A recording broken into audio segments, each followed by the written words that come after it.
Hi guys, welcome back to another episode of the Storytime Society. I'm your host Jamie and I'm so happy you're here. I'm so glad you're alive. Thanks for tuning in to another episode. The theme of this episode, it's a mini episode and it is family drama with updates. So let's get into it. The title of the first story is My Family Didn't Let Me Say Goodbye to My Dying Grandfather.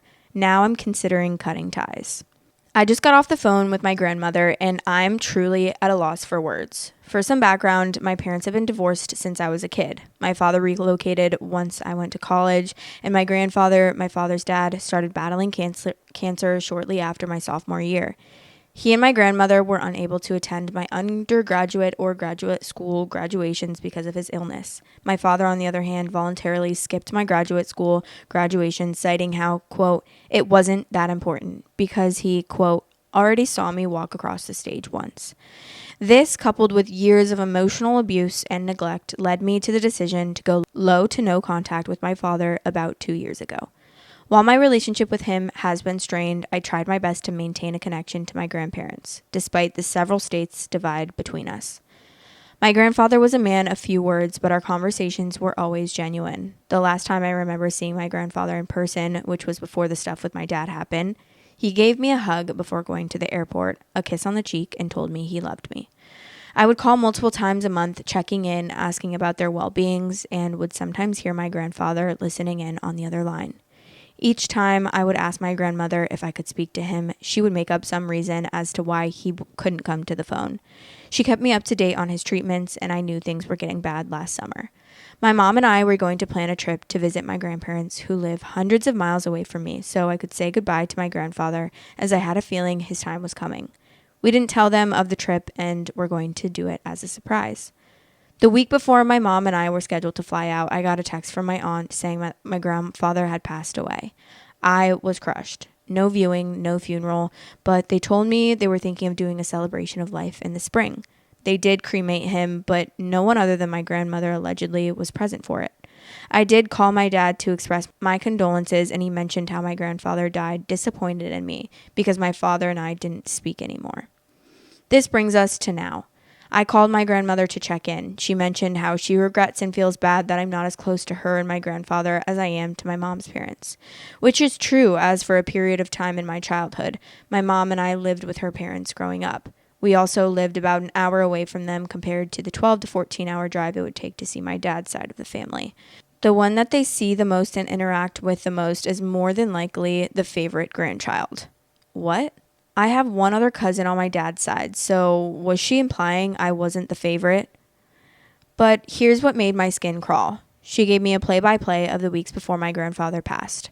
My grandfather had scheduled to do a medically assisted suicide. Since the state they live in is a death with dignity state, 2 days after he had passed, which still would have been the week before my trip to see them. My dad, aunts, and uncles and cousins came the weekend before to spend time with him and say their goodbyes. No one told me of my grandfather's plan. No phone call, text, email, nothing. Then, the day of my grandfather's passing, the doctors asked my grandmother and the family present if they would like to administer a medication to keep him alive just a few hours longer so that other family and friends who may not have been present could have the chance to say goodbye. They declined, saying how my grandfather wouldn't have wanted that. His intestines twisted up because of the medications and caused sepsis, so he was in an exorbitant amount of pain. My face went hot on the phone. I understand not calling on the day of his passing when there's a lot of chaos and you're trying to process your own grief in that moment, but the fact that there was a plan for him to peacefully go that week and I could have had a chance to say goodbye makes my blood boil. Why didn't someone call or text about his intentions? The countless times I asked on the phone to speak to him, why couldn't she just put him on the line once? I truly don't want to believe that my grandfather was disappointed in me, but I'm starting to question why I was so out of the loop. Is it because I'm not the favorite? It took every fiber of my being to not lash out and scream as my grandmother sobbed, recounting the story on the phone. I mustered up the strength to not break down and found a way to get off the phone with my grandmother. I don't know what to think, but my heart is telling me that I'm no longer a part of that side of the family. If there even is a celebration of life at this point, I'm not sure that I would want to go. My mom suggested I write in and get people to weigh in, but she's on my side. She's been great through all of this. So Reddit, Will I be the asshole if I continue this no contact and extend it to my dad's whole side of the family after they refuse to let me contact my grandfather and say goodbye before he passed away? Storytime Society is now available on all listening platforms. If you are on any of those listening platforms, I would really appreciate it if you rated me 5 stars. Thanks for all the support. No, I think that's totally fine. And I think that's really fucked up of them to not allow you to even have closure about your grandfather's passing. That's really fucked up. And it's really fucked up of your grandma to be like, no, he can't talk on the phone. Talk to your fucking, like, just let, I don't know if that was his choice to be like, no, like if she calls, I don't want to talk to him. But at least I can't imagine a grandpa would feel that way. Like, I genuinely can't imagine that. Even if he was disappointed, I imagine that at least my grandpa would be like, yeah, I'm disappointed in you. And I wish you, like, I don't know. He wouldn't be disappointed in me, though. Like, my grandpa, before he passed away, like, he didn't give a damn about really anything. He was also a man of few words as well. Like, he wouldn't be, yeah, he wouldn't do that. And if I wanted to talk to him and, like, he was disappointed in me, he would have talked to me. So, I don't know. That's crazy. Relevant comments. I wonder how close your dad was or is to his parents and his mom and how much they financially relied on him. If she or they were close or if they were pretty financially dependent on him, he may have been working behind the scenes to manipulate them into keeping you out of the loop so you couldn't say goodbye. I'm so sorry for your loss and how you found out, and I'm even sorrier that your entire dad's side of the family failed you like they did. OOP said, they are not financially reliant on my father. My grandfather was retired, maybe had a pension, but my grandmother also works.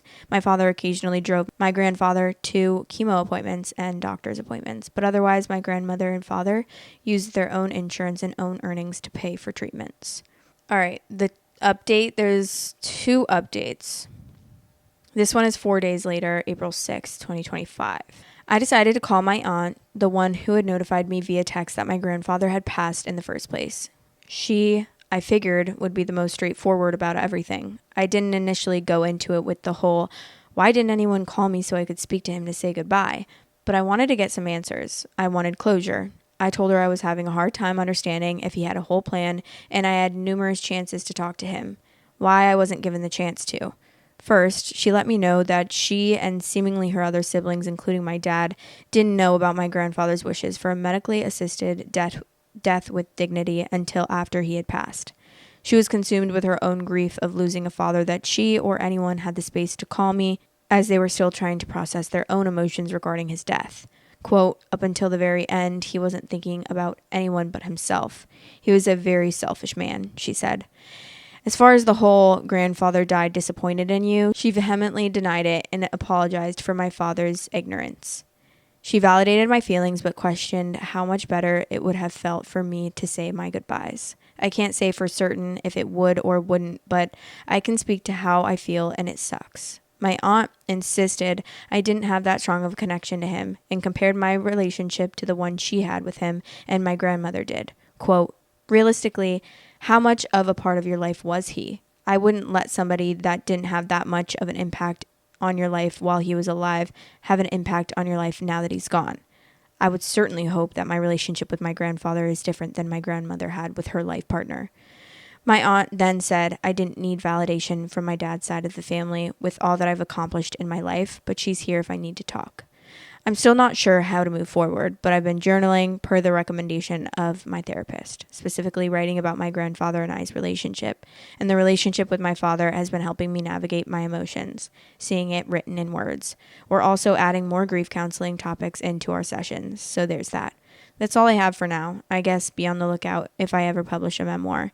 Thank you for your advice and words of wisdom. If there are any further updates, I'll be sure to share. If you want extra content weekly, head over to patreon.com/storytimesociety and become a member on there for extra content. Love you. Why is that aunt kind of a fucking ridiculous, rude lady? Like, what? Up until the very end, he wasn't thinking about anyone. Well, okay, whatever. That's one thing. But, like, then to say realistically how much of a part of your life was he? Okay, what kind of point are you trying to make? That I'm not allowed to be sad about my grandfather dying? Does it matter how close we were? Like, I'm sad about my grandfather dying. So, like, sorry? How can I control that?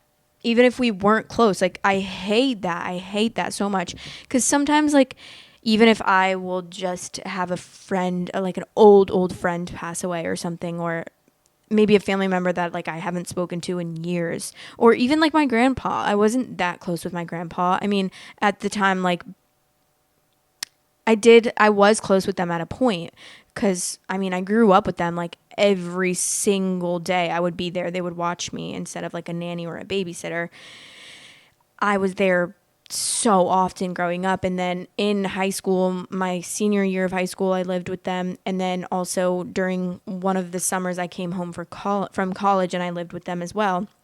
So like, I was close with them at a point, and then, I obviously didn't live there, so like, it was harder to be super close with them. And honestly, like, my grandpa was an easy person, not like, he was an easy person to get along with. Just wasn't an easy person to like get close to, because he didn't really talk. Like, he was very silent. He would only say things when completely necessary. I mean, he was like 87 years old, so I'm sure he was fucking tired by that point of talking, and he just wanted to be like at peace and just like chill and read his newspaper. Does that mean that I don't have a right to like be sad that my grandpa passed away? Because for a few years, like, I wasn't really close to him, or even just like, I never really was like super close to him the way that I would have wanted to be close to someone, or the way that I like see a close relationship. That's just so annoying to me when people say that. Or even like, if a friend passes away that like I haven't talked to, maybe even if someone that I was friends with in high school passed away that I haven't seen in 10 years, I still think you have a right to be sad about that. It's like, if you're sad about something, you're sad about it. How can I control that I'm sad about that? Like, I'm sorry that I feel feelings, and I don't know. It's fucking ridiculous and rude, honestly. This commenter said, she is right. It was on your parents to call you. Everybody else would rightfully assume they would call you. And she is right with this. You can't have been that close with your grandpa, or you would have had the same info they had. When did you last talk to him? Okay. Who cares if she was close with her grandpa or not? She wants to see him before he dies, for the love of God. I mean, that's so ridiculous. Goodbye, commenter. I'm over you. Oh, he said, the last time I spoke to my grandfather on the phone was right after the graduate school graduation he couldn't attend because of his health. He and I used to chat frequently. I'd call at least twice a month to check on his condition over the next year and a half after my graduation and the fight with my dad. My grandmother wouldn't let me talk to my grandfather. There's a new update, June 14th, more than 2 months later. So let's read it. After conversations with my grandmother and my aunt, things have gone relatively quiet on their end. I moved states closer to home for a new job and have just been settling in the last couple of months since my original post. Fast forward to a few days ago, a colleague and I were looking at obituaries at some cold cases. We like true crime shows and podcasts, and I recommended Clues. One obituary we came across in a case that caught our eye was relatively short, which my coworker said he had never seen one with so little in it. I thought about my grandfather's obituary and said that my grandfather's was similar. I went to Google his to show my coworker, but to my surprise, I couldn't find it. I know my grandfather's first, middle, and last name, date of birth, date of death, the funeral home he was cremated in, etc. We both thought it was weird, and I just tried to brush it off. But when I got home that night, I began digging through the obituaries on the funeral home's website and newspaper articles in his town online. Nothing. It's like my grandfather's death never happened. Now, after several conversations with the funeral home, I can confirm Dad's family took my name off the obituary. My grandfather is now listed as being survived by one grandchild, my cousin. Not only that, but someone in the family asked for it to be taken off the website, which is why I couldn't find it. I don't know when they did this. The funeral home didn't divulge. But I do know that because I'm not listed as the direct next of kin, I can't change it back.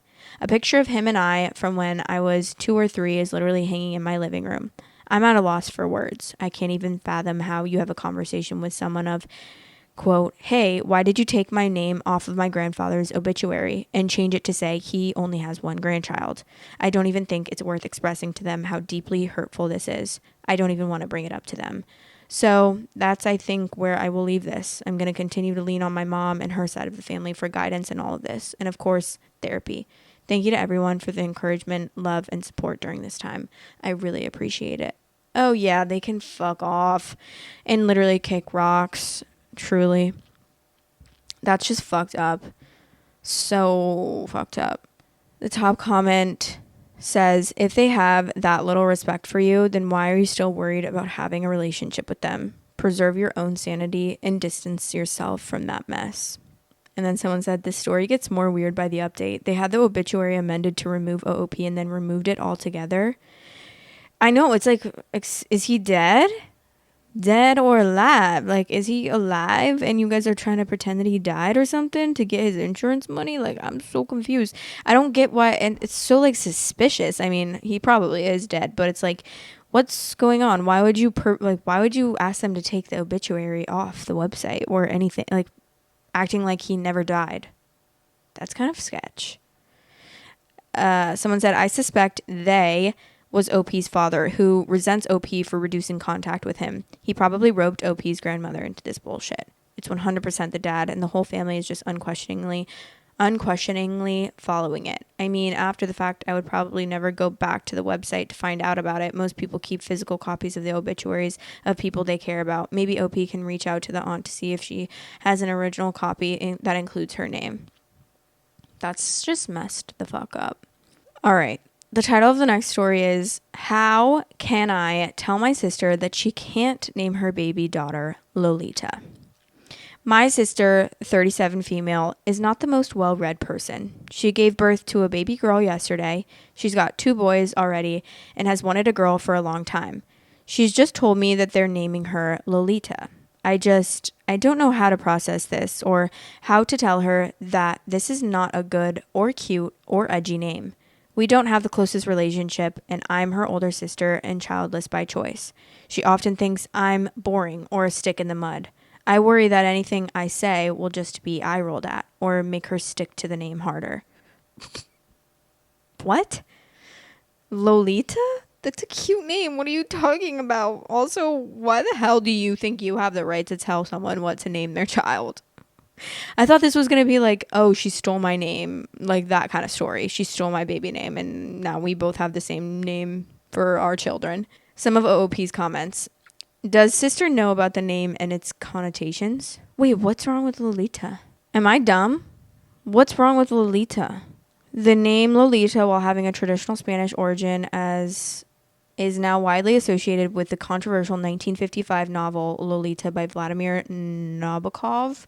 The novel depicts the obsession of an older man with a 12-year-old girl whom he nicknames Lolita. This literary connection has significantly impacted the name's perception in popular culture, leading to it being used as a term to describe a young girl as precociously seductive. This association is problematic because it can contribute to the sexualization of young girls. It can lead to misinterpretations and harassment for those who bear the name or are associated with the Japanese fashion style known as Lolita fashion, which is unconnected to the novel. Why are people... That's crazy. Ew, what a nasty guy.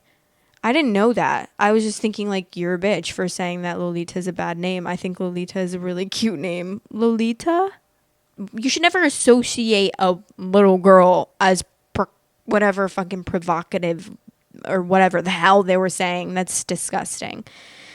Okay, so the person that said, does sister know about the name and its connotations? And then OOP said, I don't know, but I'm making the sweeping assumption that she hasn't read it or watched the movie, but knows of Lolita fashion and style. I genuinely don't even know how to bring it up or if I should just leave her to it. And then someone said, don't tell her why. Just ask her nicely to Google the name and then decide for herself.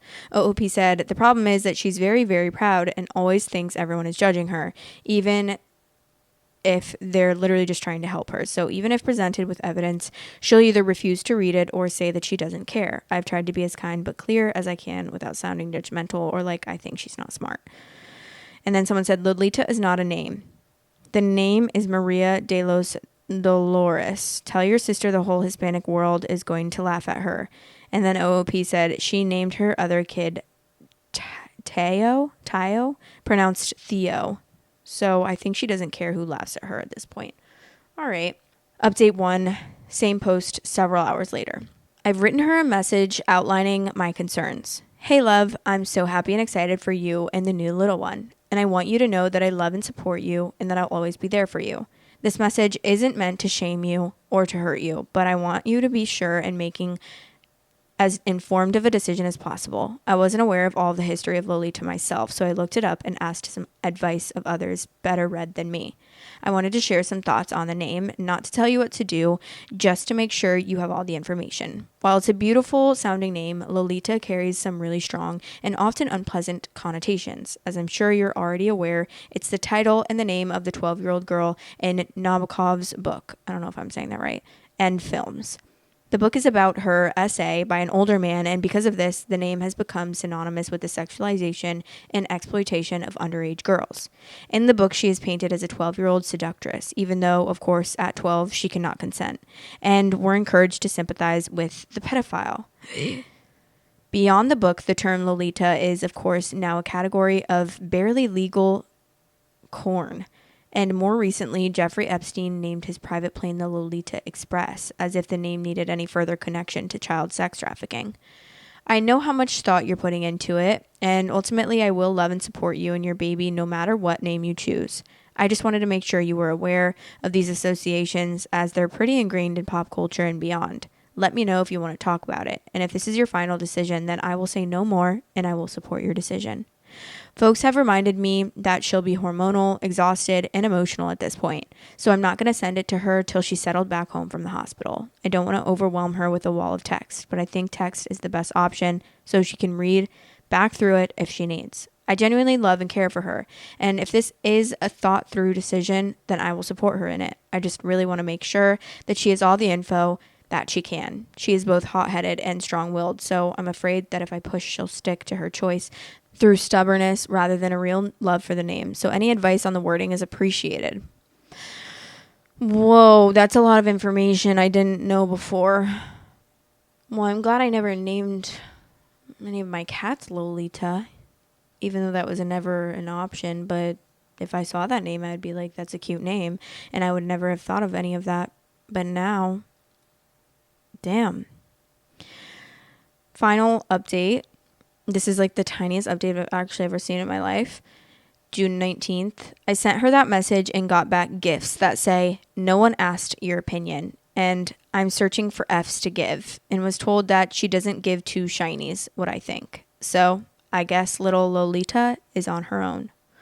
Some of OP's comments. Commenter said, why is your sister such a stoop and you seem normal? Did you grow up together? How did you get to be a whole 37 years old and think Lolita is a good idea? I don't get it.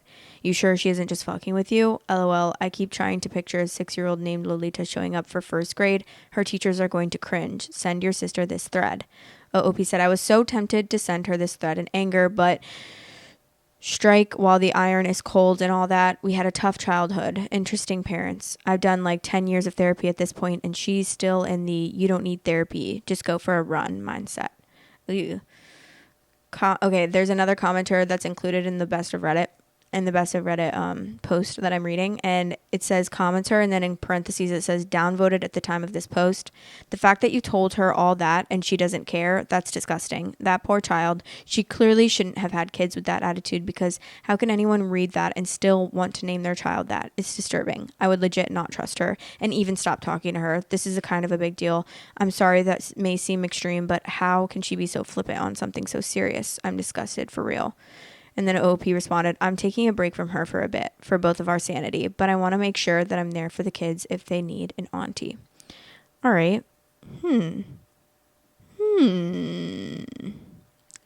Interesting. I don't know what side I'm on. Like, is that, because I'm just learning all this information. So I'm like, is that just like the definition now of Lolita, and no one can ever be named that ever again because of this book, because of this awful story about this awful man? And also, you nasty Jeffrey Epstein, may he actually never rest in peace, and I hope he's choking on dirt in the grave. Someone, Cucumber Moon, said, just for the record and in defense of Nabokov, the reader is not supposed to sympathize with Humbert. Guys, I'm assuming that's the guy in the book. And then someone responded, I think Humbert expects you to sympathize with him, not the author. Yeah, Humbert is an unreliable narrator. They're usually a plot device used for social critique and commentary, exploring heavy themes like morality and empathy and lying, and encouraging critical, reflective thinking and analysis. Humbert is an example on the second and third readers are supposed to walk away feeling deeply unsettled and looking at both the worlds and the narration of fellow humans a bit differently. Not to sympathize with bad people, but to be more cautious and analytical about the information we take in and how we evaluate it. This is all very interesting to me. The book is written from Humbert's point of view while he is on trial for murder. The book is his testimony to the jury as he explains why he murdered the man who helped Dolores, Lolita's real name, escape him. He is trying to pretend that he and Dolores had a real, healthy relationship that Dolores wanted. Ew. I'm gonna throw up. Sorry, that's disgusting. Even though if it's not real, but it's that shit still happens. So that's like so nasty. No, a 12-year-old cannot actually have a relationship with you. Sorry. You're disgusting. Helping her escape is not entirely how I would describe that situation. Okay, people are just arguing about this book, I guess. I mean, I feel like in books, like there are just there's so much room for interpretation in so many ways. Obviously, there's the way that the author intended to write it, but then at the same time, I feel like every author is expecting for people to interpret it in so many different ways.